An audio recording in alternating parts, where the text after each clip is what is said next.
Hello students, in this video we are going to discuss about similar figures, similar polygons and similar triangles. First we must know about the similar figures.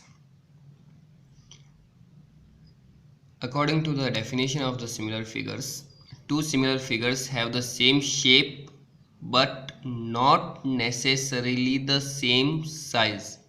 Simple सा है, अगर to similar figures आपको given है तो उनका shape same होगा। Shape same का मतलब अगर फर्स्ट ट्राइंगल है तो सेकंड भी ट्राइंगल होगा, फर्स्ट रेक्टेंगल है तो सेकंड भी रेक्टेंगल होगा, फर्स्ट रोम्बस है तो सेकंड भी रोम्बस होगा, फर्स्ट सर्कल है तो सेकंड भी सर्कल होगा। सेम शेप होने चाहिए but not necessarily the same size, लेकिन उनका सेम साइज का होना जरूरी नहीं है।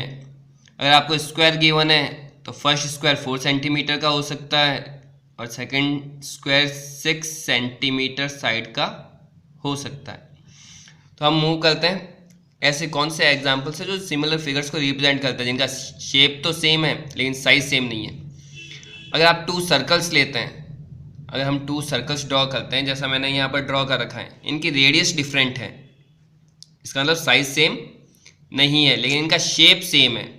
फर्स्ट भी सर्कल सेकंड भी सर्कल, केवल इनके साइज में डिफरेंस है, शेप के अंदर कोई भी डिफरेंस नहीं है। तो इन दोनों फिगर्स को हम क्या कहेंगे? Similar figures. जितने भी सर्कल्स होंगे, मैं इसके अंदर कॉन्सेंट्रिक सर्कल्स और भी ड्रॉ कर सकता हूँ, बाहर भी सर्कल्स ड्रॉ कर सकता हूँ, सबका सेम साइज हो सकता है, सेम साइज वाले भी सिमिलर फिगर्स होंगे, लेकिन जरूरी नहीं है कि सिमिलर फिगर्स के लिए उनका सेम साइज हो, लेकिन शेप सेम होना जरूरी है। मैं वापस रिपीट कर देता हूँ, शेप सेम होना जरूरी है, साइज सेम भी हो सकती है और सेम नहीं हो तो भी वो फिगर सिमिलर होंगे। अगर मैं एक और सर्कल इसके ऊपर ड्रॉ कर देता हूँ या बाहर ड्रॉ कर देता हूँ, सपोज ये जो मैंने सर्कल ड्रॉ कर रखा है इस रेडियस का, अगर मैं उसको यहाँ पे ड्रॉ कर देता हूँ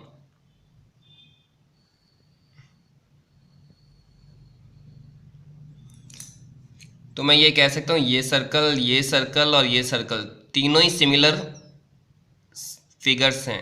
रीज़न, तीनों का शेप सेम, साइज डिफरेंट हो सकती है और इक्वल भी हो सकती है। इन दोनों की साइज तो डिफरेंट है लेकिन इसकी और इस सर्कल की साइज भी सेम है, लेकिन साइज सेम नहीं होगी और शेप अगर सेम है तो भी फिगर सिमिलर होंगे। और भी एग्जाम्पल है, अगर 2 5 रुपीज़ के कॉइन अगर आप लेंगे सिमिलर हैं। और एक सबसे इम्पॉर्टेंट एग्जाम्पल, जब आपको सर स्कूल के अंदर इंडिया का मैप लेकर अपने साथ में आते हैं, उस मैप में और एक जिसमें आप प्लॉट करते हैं, सपोज सिटीज़ प्लॉट कर रहे हैं इंडिया की, उस मैप में ये दोनों सिमिलर फिगर्स हैं। सर जो मैप साथ में लेकर आए होंगे उसका साइज ज़्यादा होगा और आपके मैप का साइज कम है, लेकिन दोनों मैप्स इंडिया के हैं, दोनों की बाउंड्रीज का रेशियो सेम रहेगा। इसका मतलब क्या हो गया? दोनों का शेप सेम लेकिन साइज डिफरेंट। अब अच्छे से समझना सिमिलर फिगर्स और कॉन्ग्रुएंट फिगर्स के बीच का डिफरेंस। सिमिलर फिगर्स हमने कह दिया same shape same size. Congruent figures कौन से होते हैं? जो एक दूसरे को ओवरलैप करते हैं। वापस उसी एग्जाम्पल पे आ जाते हैं। आपके पास जो मैप है और आपके फ्रेंड के पास जो मैप है, ये दोनों कॉन्ग्रुएंट फिगर्स होंगे। रीज़न, उनकी साइज भी सेम है, शेप भी सेम है, लेकिन आपका मैप और जो टीचर अपने साथ में मैप लेकर आए हैं बड़ा वाला पोस्टर साइज का, वो दोनों सिमिलर फिगर्स होंगे। वापस अच्छे से सुने, आपके पास जो मैप है और आपका फ्रेंड जो मैप लेकर आया है, या फिर बोर्ड एग्जाम में जो आपको मैप प्रोवाइड किए जाएंगे वो सबको एक जैसे मैप प्रोवाइड किए जाएंगे, सबकी साइज भी शेप सेम होगी और शेप भी सेम होगा। तो वो जो फिगर्स हैं वो कॉन्ग्रुएंट फिगर्स हैं। क्लियर? दूसरा, जो मैप टीचर क्लास में लेकर आ रहे हैं और जो मैप आपके पास में है, ये सिमिलर फिगर्स होंगे। उसका रीज़न, दोनों की साइज सेम नहीं है। और कॉन्ग्रुएंट फिगर्स का मीनिंग होता है कि अगर टू फिगर्स एक दूसरे को ओवरलैप करते हैं तो वो कॉन्ग्रुएंट फिगर्स होंगे। आपका मैप और आपके फ्रेंड का मैप एक दूसरे को ओवरलैप करेगा, एग्जैक्ट कवर करेगा, तो वो कॉन्ग्रुएंट फिगर्स हैं। अब इससे एक चीज़ और पता चलती है, जैसे अभी मैंने कहा कि ये जो सर्कल है और ये सर्कल है, अगर इस सर्कल को मैं यहाँ से उठा के इसके ऊपर अगर रखूँगा तो एग्जैक्ट इसको कवर कर लेगा। ये सिमिलर फिगर्स भी हैं और कॉन्ग्रुएंट फिगर्स भी हैं। कॉन्ग्रुएंट फिगर्स इसलिए हो जाएंगे क्योंकि ये जो सर्कल है वो इस सर्कल को ओवरलैप करेगा। तो सिमिलर भी हो सकते हैं और कॉन्ग्रुएंट भी हो सकते हैं। कब? जब शेप भी सेम हो और साइज भी सेम। कॉन्ग्रुएंट फिगर्स के लिए शेप सेम और साइज सेम होना जरूरी है, जबकि सिमिलर फिगर्स के लिए शेप सेम होना चाहिए लेकिन साइज का सेम होना जरूरी नहीं है। वापस अच्छे से, ये दोनों सिमिलर फिगर्स हैं।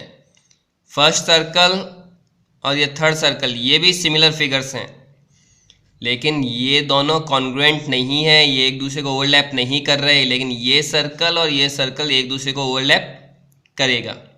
तो इससे क्या पता चला कि जो कॉन्ग्रुएंट फिगर्स हैं वो हमेशा क्या होंगे? सिमिलर, क्योंकि एक दूसरे को ओवरलैप करेंगे। ओवरलैप करेंगे तो साइज भी सेम होगी और शेप भी सेम होगा। और अगर एक दूसरे को ओवरलैप नहीं कर रहे हैं और शेप अगर सेम है तो भी सिमिलर फिगर्स हो सकते हैं। तो हम यहाँ पर मूव करते हैं, एक इंपॉर्टेंट पॉइंट निकल रहा है यहाँ से, all congruent figures are similar. जितने भी कॉन्ग्रुएंट फिगर्स हैं वो सिमिलर होंगे। सिमिलर क्यों होंगे? साइज सेम है उनकी, शेप भी सेम है। But similar figures need not be congruent. लेकिन जितने भी सिमिलर फिगर्स हैं उनका कॉन्ग्रुएंट होना जरूरी नहीं है। ये दोनों सिमिलर फिगर्स हैं लेकिन ये कॉन्ग्रुएंट नहीं है क्योंकि ये एक दूसरे को ओवरलैप नहीं कर रहे। तो ये एक बहुत ही इंपॉर्टेंट पॉइंट आपका बन रहा है ऑब्जेक्टिव टाइप क्वेश्चन के लिए।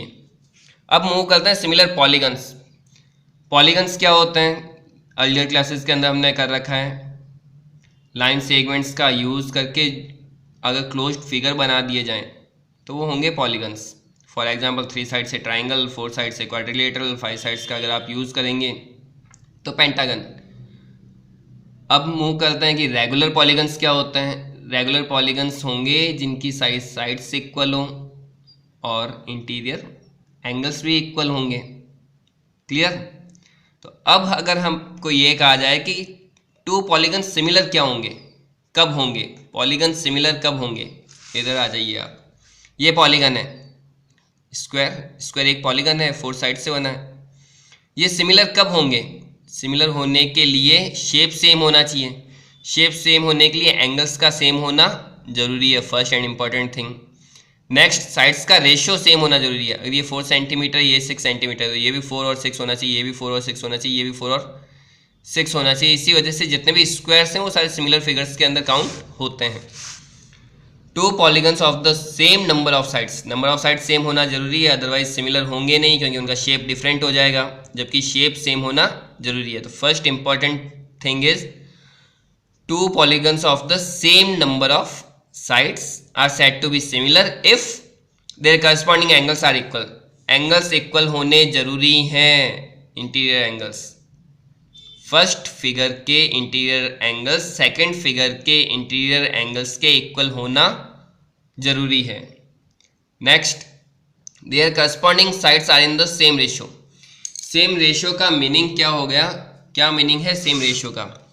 फॉर एग्जाम्पल, ये मैंने एक ट्राइंगल ड्रॉ किया, सेकंड ट्राइंगल ये हो चुका। क्लियर? एंगल्स ड्रॉ कर देता हूं मैं। सपोज ये 80 हैं, 60 एंड 40। यहाँ ड्रॉ कर देता हूँ। अगेन सेम कंडीशन ही बनती है, कोई ज़रूरी नहीं है इस टाइप से हो। सपोज ये 40 हो, सपोज है नहीं, ये 60 है और ये 80 है। क्लियर? टू ट्राइंगल्स या टू पॉलीगन्स, एंगल सेम होने चाहिए, एंगल सेम है, कोई जरूरी नहीं है यहाँ 80 है, यहाँ 80 हो, यहाँ 60 है, यहाँ 60 हो। 80, 60 एंड 40, यहाँ पे भी 80, 60 एंड 40, ये तो हो गए एंगल सेम। साइड्स का रेशियो सेम होने का क्या मीनिंग है वो अच्छे से देखना आप। सपोज ये है 4 सेंटीमीटर, ये हो गया आपका 8 सेंटीमीटर, ये हो गया आपका 6 सेंटीमीटर। ठीक है? या इसे कर दिया हमने 3 सेंटीमीटर, इसे कर देते हैं 4 सेंटीमीटर और इसे कर देते हैं 2 सेंटीमीटर। अब अगर आपको कहा जाए कि चेक करो क्या ये दोनों जो पॉलीगन्स हैं ये सिमिलर हैं या नहीं है, तो हम क्या चेक करने वाले हैं? फर्स्ट हमें चेक करना है their corresponding angles are equal. Corresponding angles equal है 80 60 40, 80 60 और 40। ओके, नेक्स्ट साइड्स का रेशियो सेम होना चाहिए, करस्पॉन्डिंग साइड्स। अब करस्पॉन्डिंग साइड्स का मीनिंग क्या हुआ? 80 और 60 के बीच जो साइड है कितनी है? 4 सेंटीमीटर। यहाँ पे भी 80 और 60 के बीच की साइड कितनी है? 2।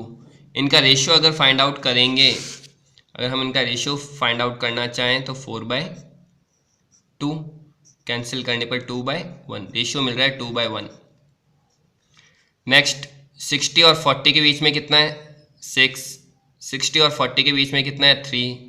इनका रेशियो अगर आप फाइंड आउट करना चाहेंगे, again 6/3 which is equal to 2/1। Similarly 80 और 40 के बीच की साइड 8 सेंटीमीटर, 80 40 के बीच की side 4 centimetre, ratio find out करेंगे, अगेन 2:1, मीन्स इन ट्राइंगल्स की साइड्स का रेशियो भी सेम है। तो इन टू ट्राइंगल्स को आप सिमिलर कह सकते हैं। ये हो गया आपके सिमिलर पॉलीगन्स। जितने भी रेगुलर पॉलीगन्स हैं वो सारे के सारे सिमिलर होंगे, क्योंकि रेगुलर पॉलीगन्स के अंदर साइड्स का रेशियो हमेशा सेम रहेगा। रेगुलर पॉलीगन्स हैं तो कंफर्म है, फर्स्ट अगर 8 सेंटीमीटर रेगुलर है तो ऑल साइड्स इक्वल होगी, 8 8 8 8। सपोज इसे भी हम क्लियर कर लेते हैं। ये मैंने पेंटागन ड्रॉ कर रखा है और अगर मैं ये कह दूं ये रेगुलर पेंटागन है, रेगुलर पेंटागन मीन्स ये 5 सेंटीमीटर है तो ये भी 5 सेंटीमीटर होगी, ये भी 5 सेंटीमीटर होगी, ये भी 5 सेंटीमीटर और ये भी 5 सेंटीमीटर। एक और अगर मैं पेंटागन ड्रॉ कर देता हूँ, सपोज ये पेंटागन है, 2 centimetre 2 centimetre 2 centimetre 2 centimetre and 2 centimetre. तो साइड्स का रेशियो सेम है, कैसे भी ले लो, 2/5 2/5 2/5 कैसे भी, और इंटीरियर एंगल्स इनके सेम होते ही हैं। तो जितने भी रेगुलर फिगर्स होंगे, रेगुलर पॉलीगन्स होंगे, वो हमेशा क्या होंगे? सिमिलर। अब आज का लास्ट टॉपिक, सिमिलर पॉलीगन्स के अंदर ट्राइंगल्स भी इन्वॉल्व होते हैं और हमारा ये जो टॉपिक है, हमारा ये जो चैप्टर है वो ट्राइंगल्स पे बेस्ड है। तो हमें फाइनली ये रीड करना है, what do we mean by the similarity of triangles. Similarity of triangles बिल्कुल सेम है जो सिमिलरिटी ऑफ पॉलीगन्स थी, क्योंकि ट्राइंगल पॉलीगन्स को रिप्रेजेंट करता है। Two triangles are said to be similar if their corresponding angles are equal and their corresponding sides are in the same ratio और in the same proportion. I hope ये topic अच्छे से clear हो गया होगा और कल या आने वाली क्लासेस के अंदर हम इसके आगे प्रोसीड करेंगे। Thank you and have a nice day.